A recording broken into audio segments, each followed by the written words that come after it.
welcome back, ladies and gentlemen, to Arnold Holonet News yet again. Today we got a bit of a midweek update for Star Wars Galaxy of Heroes and kind of a couple of interesting things going on. Number one, Queen Amidala is officially in game. The Conquest will be starting Monday. We already got a sneak peek of the feats. We're going to take an initial look and I'll make a more in-depth guide later.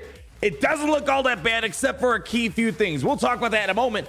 Darth Sidious is getting a massive boost with this next Datacron season, and I know a lot of you guys have a Relic 7 Darth Sidious. If you're going to be pursuing Conquest, you're likely going to be able to get some Datacrons. He's going to be soloing. A solo machine, it looks like. We also got Captain Panaka coming to the game. We don't know 100% what's going on there, and there's some other weird minor updates as well. So let's get into it, my friends. First thing I want to talk about is this right here. So a lot of question marks going on. So with the new update that just came in, we have some data mines here. We have some images of obviously Queen Amidala's abilities. We see her unique abilities and whatnot. But we see these abilities, what looks to be a Captain Panaka. But the thing that's odd, the data mine says this is labeled as a Naboo Royal Guard or Royal Trooper. They're doing Panaka dirty, my friends. So it looks like him. I'm guessing they don't know exactly where it's coming from. I wouldn't put money on the fact that it's going to be a playable character anytime soon for us. My guess is maybe it's going to be something on the Conquest. Maybe it's a Conquest boss node or something of that matter. Not 100% sure, but we asked for Captain Panaka. We're kind of getting it, I suppose. Here's our first look at Naboo. It looks like we're going to be getting a Naboo Galactic Challenge, and they're also doing this like new splash screens for Datacrons, you know, maybe get people a little bit more hyped. So let's go talk about what this update has. Not much besides the addition of Queen Amidala and all the data mine stuff that we have here, but check this out. Comeuppance. We've had plenty of time to know what the Comeuppance is all about now. FARMABLE on Cantina 3A. I'm of the opinion, I think the majority opinion, so I've done polls on this at least with my people, but of course that means we know everything. We have the perfect opinion out there. I'm just a bigger fan of Cantina. Boom, boom, boom, especially for ships.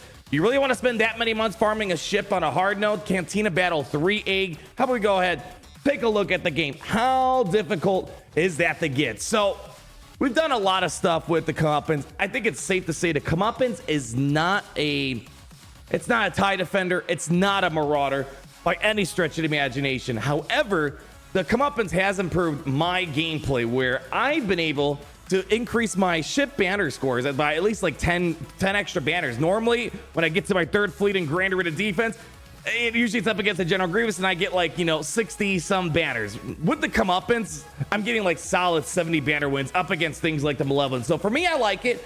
Not like to the moon about it, but Cantina Battle 3A is going to be way better than farming a ship on a light side node for many, many months. Is it going to be required for anything? Hard to say right now. I wouldn't put money on it. Nonetheless, pretty solid ship. Definitely worth having if you have the Resistance fleet. It's a nice little cherry on top. But only downside is I rarely ever get these Holdo's ultimate, crash ability. Only thing that sucks. But otherwise, great banners. And on top of that, a couple of weird things going on here. Nothing too crazy important that really point out here. Let's talk about the next thing, the Darth Sidious solo shenanigans. So we have this little cover art here, and there's going to be a lot of Sith stuff, a lot of Separatist stuff, and some Jedi stuff with this upcoming Datacron set. Not going to go too crazy in detail because I know you guys just absolutely love and adore Datacrons. Am I right? Am I right? Good news, straight off the get-go. No dodge, no deflection. Yay. Yeah.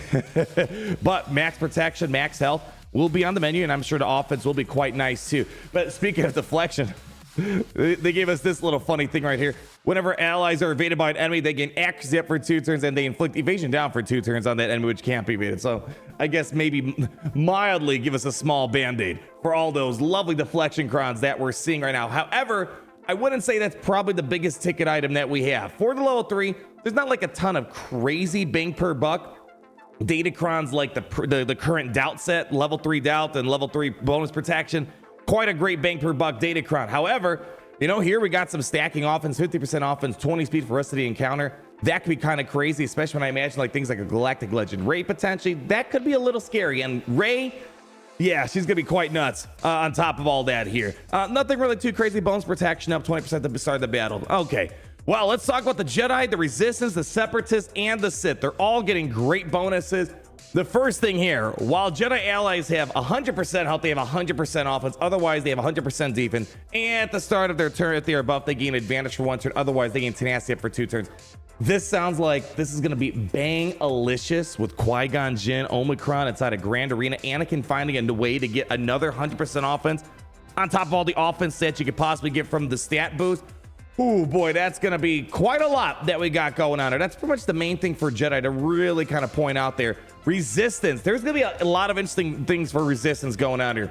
First and foremost, Resistance allies will have an extra 100% tenacity, and Resistance allies can't be defeated until each of them has fallen below 100% health once. Oh, boy. Rey's going to be really annoying. Zori is going to be even more so annoying there, so that's probably the big ticket item for Resistance. Separatists, now they kind of got a couple things to boost up Admiral Trench.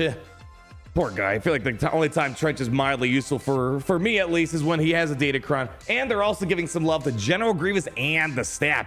Separatists are immune to daze. Enemies with Extortion have minus 100% critical chance and potency, and whenever non-droid Separatist allies have used a special ability, they gain repose or riposte, as some people like to call it there. So that's gonna be pretty solid for Admiral Trench.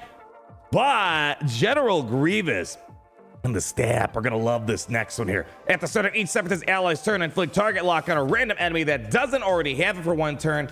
Target lock, incredibly important for the Grievous team, which can't be resisted on top of that. And whenever a Separatist ally gains bonus turn meter, then when they didn't have 100% turn meter, they're gonna get 3% critical damage stacking for the rest of the encounter. So more ways to jack up their damage. And on top of it, if the target enemy is target locked, whenever Separatist allies use a special ability, they gain 3% max health stacking. Yeah, Grievous is gonna like that on top of all the other stuff they got going on. We'll kind of tie the picture more with the level 9 bonuses here in a second, but we got the Sith stuff as well. And surprise, surprise, Darth Bane will have a Datacron, not like he needs it. I took a look at his initial data for for a first week appearance. His numbers are solid versus like a majority of the teams in the game. It's actually pretty crazy. Wow, surprise, right? He was great when he came out. So Sith, the biggest takeaway here, IMO, is at the start of their turn, Sith allies can ignore taunt and to target a debuffed enemy. And whenever a Sith ally inflicts a debuff on an enemy, they deal 5% max health damage to that enemy, which can't be evaded, and this damage can't defeat enemies. Keep this in mind, because we're building up to the Darth Sidious solo boost that's going to be happening here. Yeah, it's going to be pretty gnarly. Everything else, nothing especially too crazy. But let's get to those level 9s. First off, jeez, I had to read this 5 million times by tactical scanners. Keller and Beck has plus 100,000 max protection. I don't even need to finish reading this, guys. Whenever Kellerbeck uses the base ability, he deals true damage equal to 5% of his max protection, which can't be evaded. If there are no Galactic Legion allies to start his turn, all Galactic Republic Jedi allies gain 10 extra stacks of Padawan lessons. Caloran Beck, especially in territories, is already God tier. I would say he's just okay in Grand. He's not bad. It's just I think Qui-Gon's a bit more superior, but with an extra 100,000 max protection, an extra 10 stacks Padawan lessons, that could be kind of interesting that they have going on here. So the absolutely nutty bonus for Caloran Beck there. My gosh, the Territory War Overlords, you're gonna have a handful of that one right there. They have some weird bonuses for Kit Fisto, for example. Nothing too crazy, but you're going to grant guard to all Galactic Republic Jedi allies. So that's a Chewbacca mechanic. So not being able to be critically hit and all that stuff. Think of what Chewie does for Han Solo and the Commander Luke Skywalker team. Kind of interesting. I don't know. Maybe this works inside of maybe a Master Kenobi team potentially. Kit Fisto, all of their allies with guard have plus 100% accuracy and have their health and protection equalized at the start of each ally's turn. Ooh, that could be nuts. And then whenever Kit Fisto attacks on a turn, he recovers 20% health and protection and lowers the cooldown on Turn the Tide. And whenever Kit Fisto uses a special ability, all Galactic Republic allies gain Retribution whenever he uses a basic ability to dispel all buffs on a target enemy. So I know most of you guys probably don't have Kit Fisto up and running, but this sounds like it could be pretty gnarly. Jedi Knight Calcast is nothing too crazy here. I didn't really see much too crazy about Kid. Again, these are nice bonuses, but there's a lot of other more interesting ones. They're just kind of highlighting the big ones. Mace Windu, nothing too interesting. But I want to talk about the Resistance now. Now, you might be looking at the Rey Datacron and be like, oh my gosh, that's the one I'm going to want. Maybe. But I think there might be an argument where Amidala Holdo is likely to have Datacron you're going to want to watch. So they're bringing back Galactic Legend Datacrons. I actually don't think it's as nutty as some other ones. It looks nutty, but let's read it. The first time Rey's defeated, They are revived at 100% health, gain protection up, they take a bonus turn.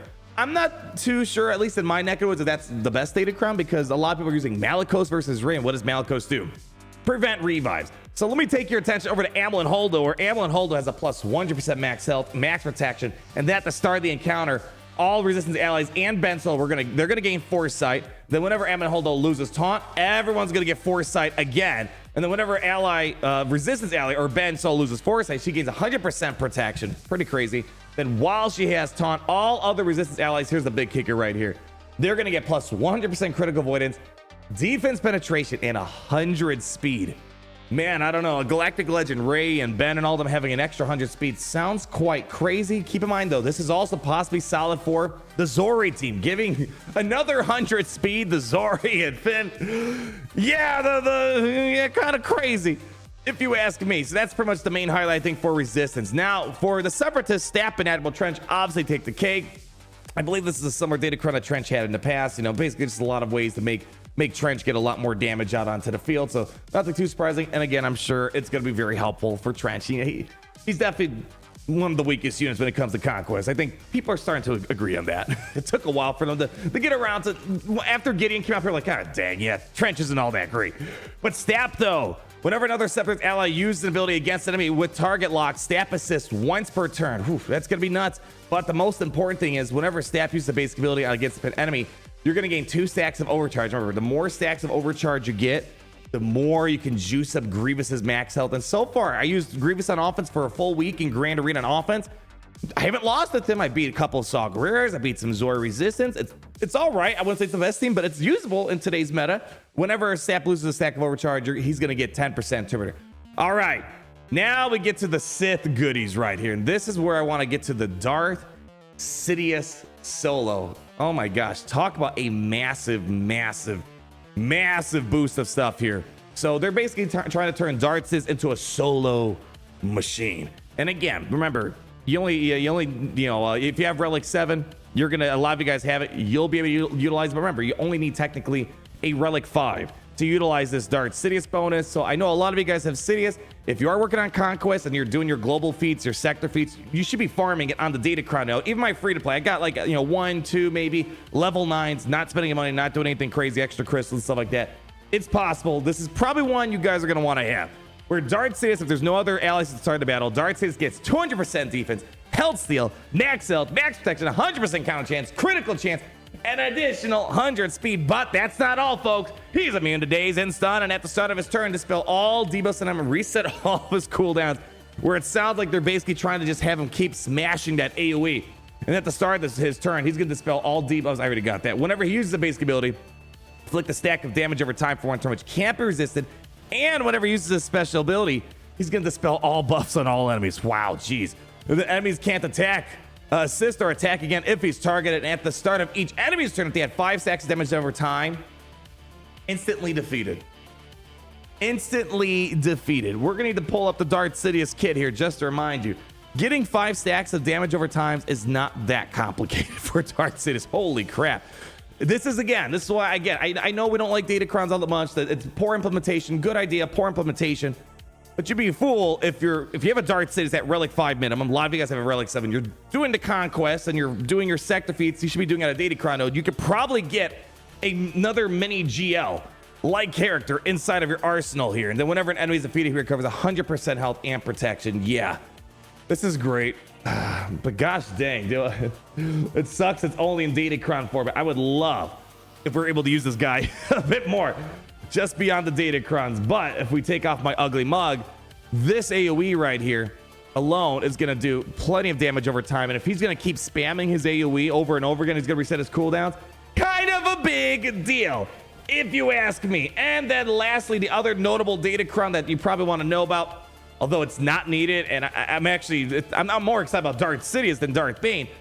Darth Bane's going to have this thing where at the start of each turn, he's going to get, at the start of Darth Bane's turn, all enemies are going to get accuracy up, advantage, and health steal for 1 turn until they receive damage, and summon a Sith Trooper in the allied slot if it is available, and there are no other Sith Trooper allies. So my concern here is, does this break the rule of 2? Because he needs to have 1 other Sith with him at the start of battle. Does this Sith Trooper count for that rule of 2? That's my question right there. But if you're wondering why are we giving the enemy buffs, you want to give them buffs because that AoE buffless spell from Bane does some pretty gnarly damage for as many buffs that are on the enemy team. So kind of a big deal right there. Darth Bane gains a stack of Siphon whenever he's critically hit.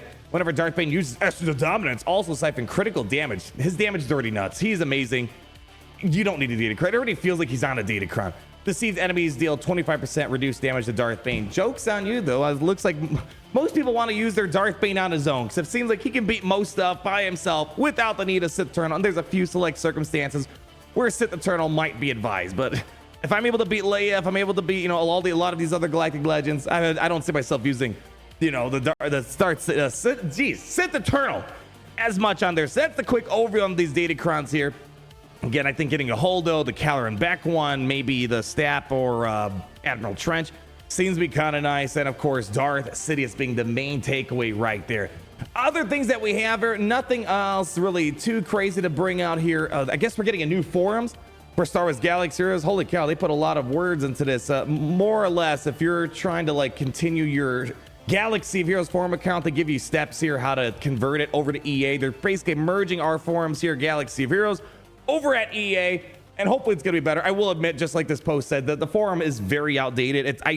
You want to use it for helpful stuff. I rarely use the forums for helpful stuff beyond just developer notes. So it is outdated. It's not very helpful. Hopefully the new site works out. And that's kind of where we're at right now, ladies and gentlemen, Gungans and droids. But let's get over to the last bit of news that we have. We got ourselves the Conquest Feats. So let's take a quick glance. Again, I'm not going to give a full in-depth breakdown on how we're gonna do all this. No, Garrett, over there, dude. Come on, dude. This isn't your first rodeo. Coming over here, it looks fairly good. Now, of course, there's a couple things. Mainly, they're trying to gate you if you don't have specific characters, as we'll talk about. But Sector 1, Jedi feats, defeat enemies with 50 enemies. Jedi, easy. Defense up, easy. Armor shred, easy. Secret intel, easy. Not that bad. Hermit Yoda's fine. Everything in Sector 1 is very legitimate and usable. Sector 2, nothing too crazy. This is all fairly standard stuff here. No attackers, evade 100 times, attempt to inflict plague 400 times. If you have Night Sister, that should be no problem, especially if you have Marin, easy money. If you win to 5 surviving dark side characters, Cad Bane or a Sing.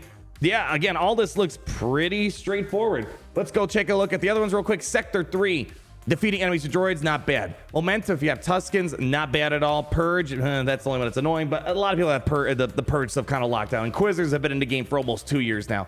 A lot of Foresight. Big problem I'm seeing already, Sector 3, open sign of Django. Yeah, you gotta have him. If you don't have him, SOL, Boss Nass surviving. I'm sure there's gonna be plenty of ways to cheese that. Everyone's got a 3-star if you're watching this video. And if you don't have a 3-star Boss Nass, you should be able to get him. His marquee event was brought back during all this Gungan shenanigans, so no excuse to skip out on that. Taking a look at the other stuff we have here, we got ourselves the Sector 4. Again, everything looks pretty reasonable here. Imperial Troopers, ability blocks, stealth, full squad of Rebels, Jedi Cal Kestis. If you don't have them, it's gonna suck, but the good news is his event is returning March 20th, I believe, is the last time we talked about. It's not bad. Dr. Moff Gideon, unfortunately, not a lot of people have him, so that's gonna be kind of a big issue. And then lastly, the last two, let's go talk about the Sector 5 as well as the global feats. Sector 5, Inquisitorius, so they're kind of bringing back a lot of those Inquisitor feats. I will say this, I'm surprised there's no Gungan feats except the Boss Nass there. No tank, blind, evasion down, Darth Bane. If you don't have them, kind of sucks. I really hate these conquest units needed for conquest feats. It's kind of a catch-22 type scenario. Bo-Katan Mandalore, either you have her or you don't, and not many have her right now. And then let's talk about those global feats. We have defeat 600 B1 battle droids. So we're gonna need to find some sort of node of some B1 battle droids, and that's not as bad as you think. That's basically clearing out 6 rounds of B1 battle droids, because every battle droid has 100 stacks on them, so that shouldn't be too bad. I think that's gonna be pretty straightforward. Full battles Galactic Republic units by free-to-play is gonna suck, because I don't have that many Galactic Republic characters. Having Caloran back, IG-12 and Grogu surviving, not the end of the world, but kind of slightly sucks. Full squad of light side Mandalorians, not impossible. We had something like that last season. And then Stap. Everyone should have a 3-star Stap. Defeating 50 enemies. Is that going to be tough? Maybe, maybe not. It just sucks. Trying to time out a kill with Stap is going to suck. As of now, I do not see anything in regards to data this. But again, we're going to make a more in-depth. Queen Amidala, the name right now is Quadme.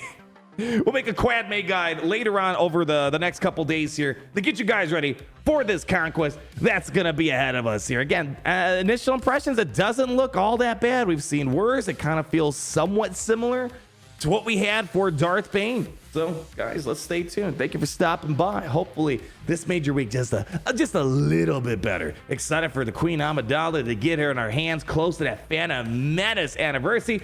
My oh my, it really makes me want to say at the end of the day, baby, how it's great to be in the Empire today. It's great to be in the Empire.